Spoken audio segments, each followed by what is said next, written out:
One of my favorite elements that I like to paint and add into my stylized scenes are rocks. They are a great practice for putting down values and then adding details to them, so I often like to put on some favorite music or podcast and then simply paint away.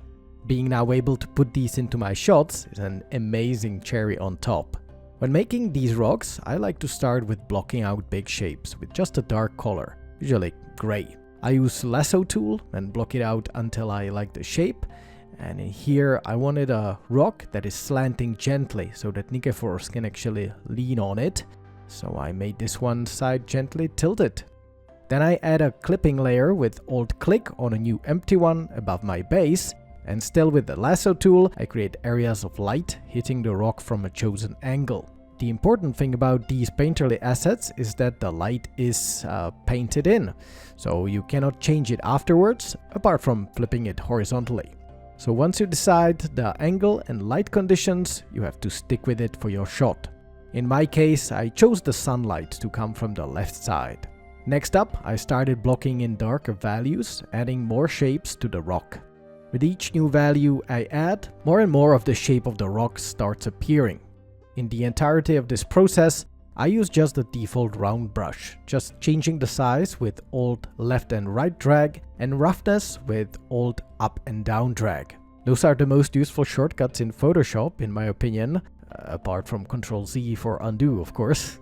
Once I was a little bit further in adding these values, I started painting in some darker cracks to figure out a bit more how the surface is formed and where the various crevices are. That helped me in further shading and shaping the rock to achieve its final form. Now let's have a little moment here, while the video plays in the background, to talk about the topic for us artists, which is of course the AI tools.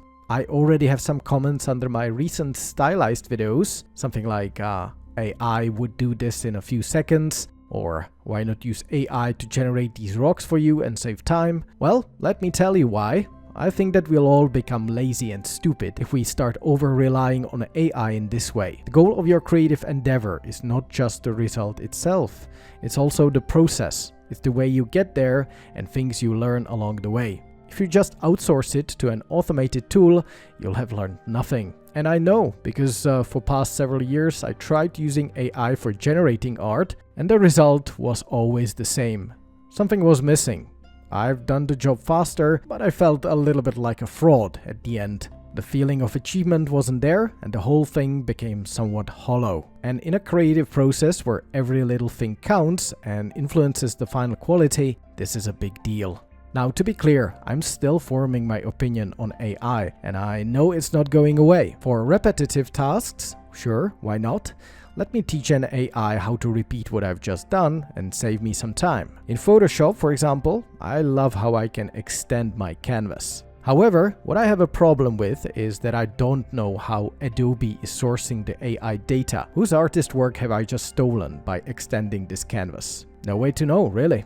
So yes, I'm all for personalized AI tools that will only use the data sources you give them. However, I do have a problem with using AI models sourcing other people's talent while making me dumber in the process by not actually doing the work. And in my opinion, everyone should view this as a problem, not just artists. So yeah, that was a bit of a peek into my thought process about AI and an approach I intend to keep when it comes to Heroes of Bronze. I certainly do not intend to rely on AI to generate my art from scratch. No thank you.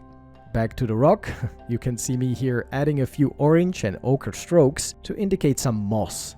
Adding these sorts of alternate color details adds so much life to your rocks. I almost always do it. It's a small thing, but it works wonders. In the appended file, I shared the moss brush. Using the burn tool, shortcut O, you can darken it at areas where it's in the shade. Lastly, I painted the bottom of the rock so that it's not entirely straight down here. It's usually better for integrating it into the 3D scenes. Then I just deactivated the opaque background and saved the image as a transparent PNG and switched to Blender. In here, use the Image and Mesh Plane option and import your rock. To not be influenced by the lights in your scene, I like to plug it into the color of the principal BSDF emission socket and then increase the strength as needed. Next up, I go to the edit mode, and using the shortcut K, I use the knife tool to cut around the rock geometry. Just roughly cut at where the most prominent edges of the rock are.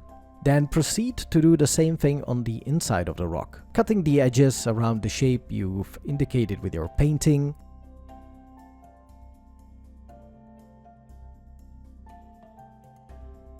And try to respect the flow of your rock's shape. But don't stress it too much, it's not like you need a perfect topology for these static assets. Once you're done, get rid of the transparent faces that you don't need and start shaping your rock to extend a bit into space to make it more three-dimensional. And you can subdivide here, edit it with proportional editing or sculpt it, just don't overdo it, because otherwise the texture would look too stretched. After a bit of sculpting, I think we're done. In this stylized work, I'm not using any reflectivity or specular highlights, so I actually recommend turning the roughness up all the way and deactivating the speculars with this slider here. That will ensure that your painted colors are retained as best as possible.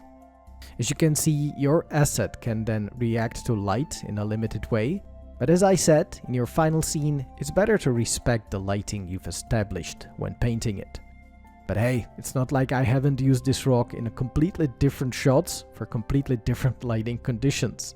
If it's not too noticeable, it's all fine. So I hope this was useful, and see you next time, friends. Martin out.